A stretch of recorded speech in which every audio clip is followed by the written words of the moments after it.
గుంటూరుని ఆనుకొని ఉన్న తురకపాలెంలో గత సంవత్సర కాలంగా జరుగుతున్నటువంటి మిషనరీ మరణాల కారణాన్ని ఇంతవరకు వైద్య ఆరోగ్య శాఖ నిర్ధారణ చేయలేకపోయింది.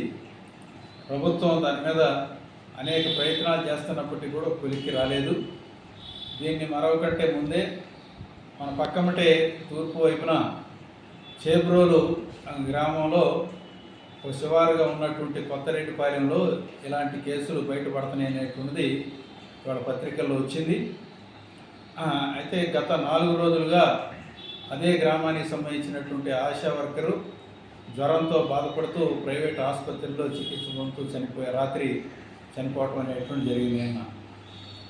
ఇటువంటి నేపథ్యంలో పాత అనుభవాన్ని దృష్టిలో పెట్టుకొని ప్రభుత్వం వైద్య ఆరోగ్య శాఖ వేగంగా కదలాలి అని చెప్పేసి సిపిఎం పార్టీ ప్రభుత్వానికి విజ్ఞప్తి చేస్తూ ఉంది.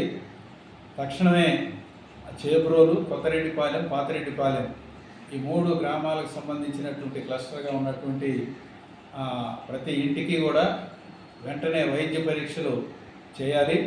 సస్పెక్టెడ్ కేసులన్నింటినీ కూడా ప్రభుత్వ అధికారులే దగ్గరుండి ప్రభుత్వ ఆసుపత్రుల్లో చేర్పించేటువంటి దానికోసం ప్రయత్నం చేయాల్సినటువంటి అవసరం ఉంది.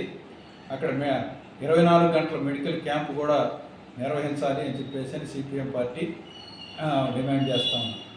అట్లాగే ప్రజానీకం కూడా అప్రమత్తంగా ఉండాలి.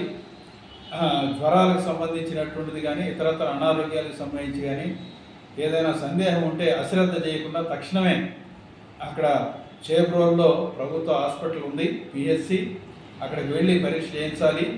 అట్లాగే మన వైద్య సిబ్బంది, ఆశా వర్కర్లు, ఏఎన్ఎంలు ఇటువంటి వాళ్ళంతా ఉన్నారు. వాళ్ళ దృష్టికి తీసుకెళ్ళి తక్షణమే వైద్య సహాయం పొందడానికి మనం ప్రయత్నం చేయాల్సినటువంటి అవసరం ఉంది.